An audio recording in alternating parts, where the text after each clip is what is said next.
blegegek-ugek sadulita. Mel. Anak lanang Anindita bocah mursid isa mikul dhuwur mendem jero karo wong tuwa aja mung kandhek ana ing pangucap nanging kababar ana ing pakarti.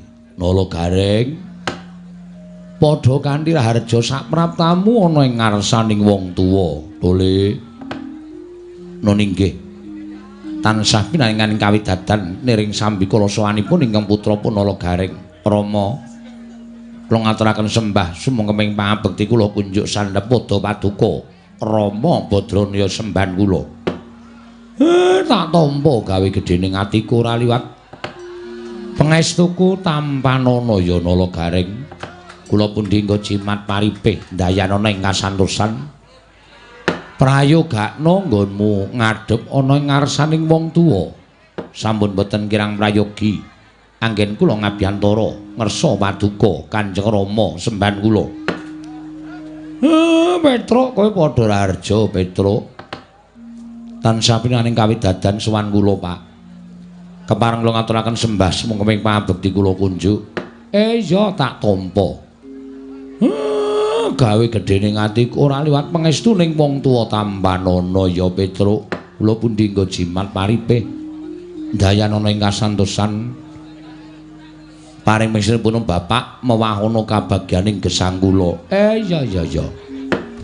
Prayogakna nggonmu ngadhep ngarsaning wong tuwa sampun boten kirang prayogi, Pak. Anak ragil bocah bagus dhewe.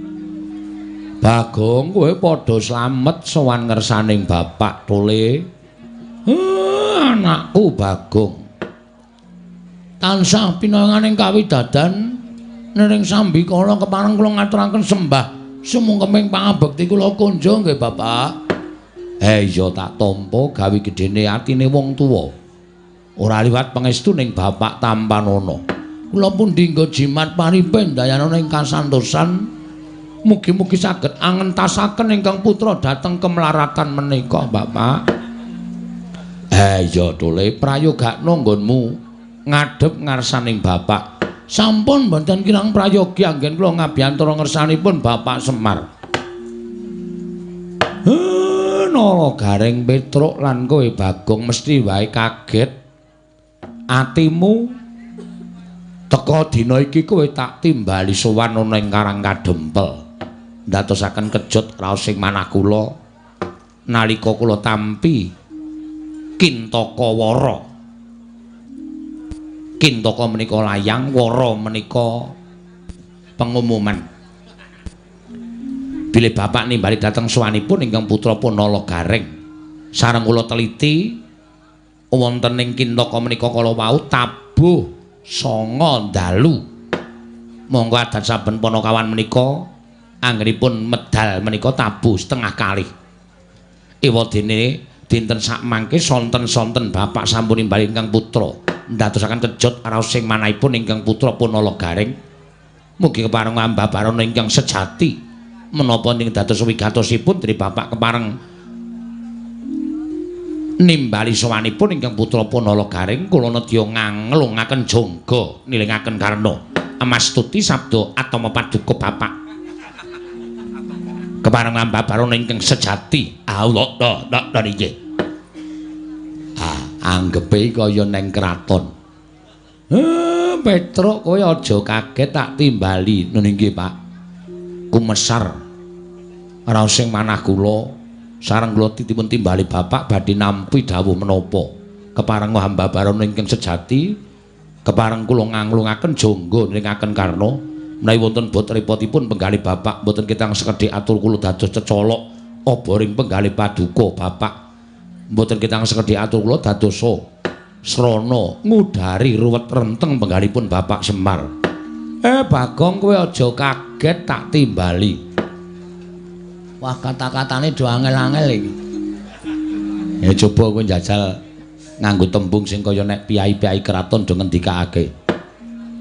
Kumejot raos sing manah kula. Pindharan salamba pinanjering alun-alun. katemping samirana kumitir acaruk maras. Nanging sareng wonten ngarsa paduka tebih saking kraos kemarasan pindha siram tirta aqua.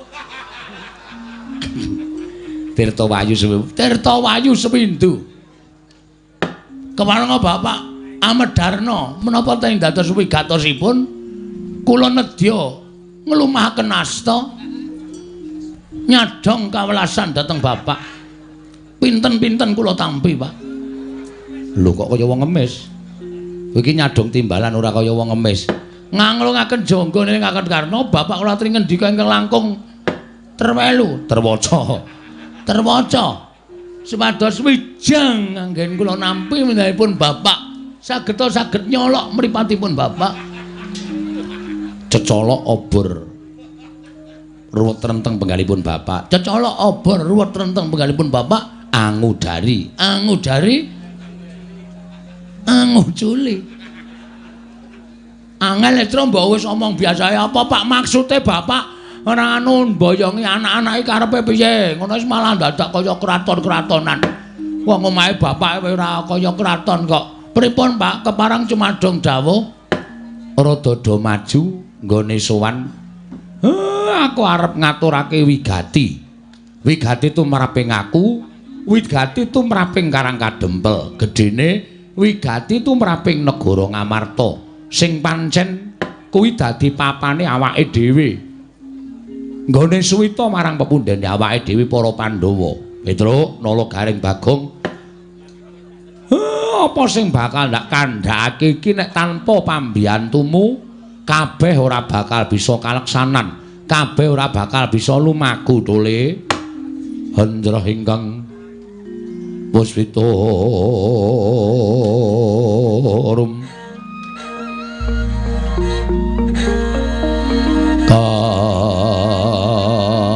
Kasiring samirana mre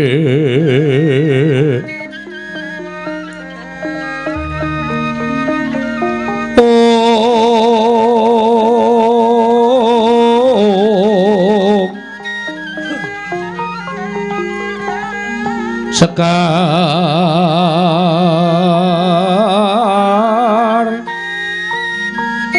kadung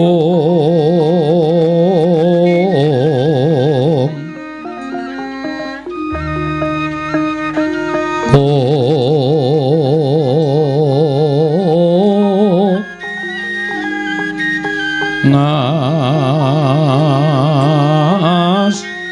kandanyo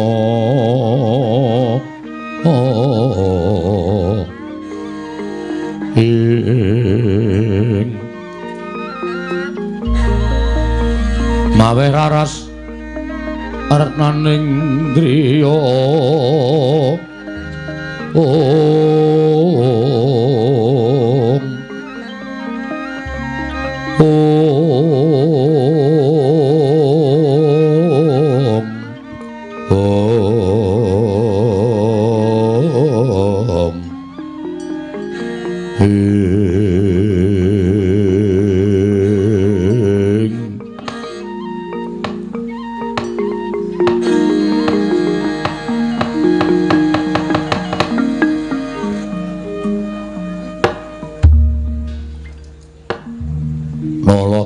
Petruk apa dene kowe Bagong?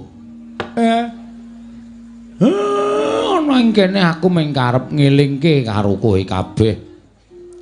Jejere Semar urip ning Karang Kadempel kuwi sayekti ke bawah keperintah negara Ngamarta. Monggo kowe ngerti. Arep nggonmu ngerti kuwi saka gethok tularing para tangga teparo, gethok tularing para warga padukuhan. Sing padha ngandhakake nek Semar kuwi janjane ora kok menungso ning aku kuwi dewa. Perkara kuwi mbok percaya ya ora apa-apa, ora ya ora piye-piye. Merga saka rumangsaku aku kuwi pancen dudu rumangsa wujuding dewa, nanging aku kuwi mung wong menungsa lumrah. Ya mung nalika semana pancen aku tau tate ditanting supaya urip eneng kayangan. Ning gandeng aku kuwi gandrung karo katentreman. Aku kuwi gandrung karo karukunan. Mula nadyan abot pakaran ingkang kudu tak lakoni ning wis dadi kewajibanku ya kudu tak lakoni kanthi tewajuh minangka dadi pamomonging para satriya ingkang dadi utusaning adil. Gawe jagat iki supaya tentrem, gawe jagat iki supaya rukun. Nggih, Pak. Saksuwene kowe karo aku ngetutke para satriya sing suwe dhewe nggone awake dhewe suwita ya ming marang para Pandhawa. Wiwit Pandhawa kuncung nganti gelung, wiwit Pandhawa jabang nganti celaprang ora kendhat, tansah sumanding kelawan Panakawan. Tansah tak awat-awati laku jantraning para Pandhawa. Wiwit padha nglakoni urip eneng alas, wiwit padha nglakoni tapa brata disingkang-singkang dening Kurawa nganti Pandhawa entuk negara Ngendraprasta merga ndaramu Ndara Bratasena nggone babat Wanamarta wekasan negara Jim wenteh dadi negara Kamanungsan ingkang sinebut negara Ngamarta. Wiwit dina kuwi negara Ngamarta dilenggahi dening pepundhenmu para Pandhawa. Tole nalika Ngamarta dilenggahi dening pepundhenmu para Pandhawa kawiwitan tekan sinuwun Darmakusuma ngasta bawat peperintahan ingkang sepisan. Negara Ngamarta undak-undakane ora kaya ingkang padha dingerteni. Undhakaning negara Ngamarta ngungkuli marang negara-negara ingkang luwih gedhe. Ngamarta kondhang negara ingkang panjang punjung, pasir pawukir loh jinawi gemah ripah karta tata Raharja. Mongko Ngamarta kuwi dumadi saka pirang-pirang pulo, dumadi saka pirang-pirang daerah, dumadi saka pirang-pirang suku lan agama lan budaya. Ewadene Pandhawa bisa nyawijekake ya kuwi nyawijing karukunan, nyawijing katentreman lan kamanunggalan tunggal cipta rasa karsa lan karyane. Nggih. Mula nalika semana Ngamarta kuwi dadi rerasananing para negara liya. Padha gandrung karo negara Ngamarta, akeh kawula ingkang pindah saka negara liya ngawula marang negara Ngamarta merga kepengin urip mulya, urip rukun lan urip tentrem. Mekaten, Pak. Nalika semana atiku seneng merga sing jeneng pamong kaya awake dhewe iki nek sing dimong kuwi mujudake sawijining satriya ingkang bisa gawe tentrem, ingkang bisa gawe rukun, tegese nggone momong kuwi isa kasembadan apa ingkang ginayuh bisa kaleksanan. Ning kok pirang-pirang taun mburi iki kok Ngamarta kok beda karo adat saben. Lho, Ngamarta bentenipun menapa, Pak? Negari Ngamarta bentenipun menapa, Pak? Ngamarta kok ora kaya biyen to? Ngamarta kok ora kaya duk nalika taun-taun kepungkur kebak katentreman, kebak karukunan kamanunggalan.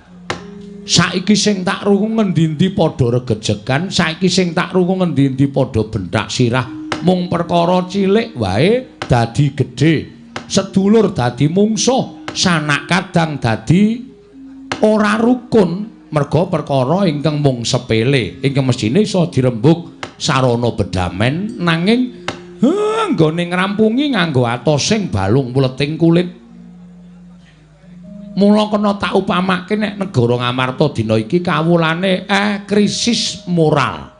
Ilang rasa kamanungsan sing dienggo uga malas tegese sapa sing ngrasa kuwi sing menang, sing ringkih bakal didak-idak. Mula kono kene regejegan, kono kene padha padudon, kono kene padha bentak sirah. Mongko babe mung bab sepele.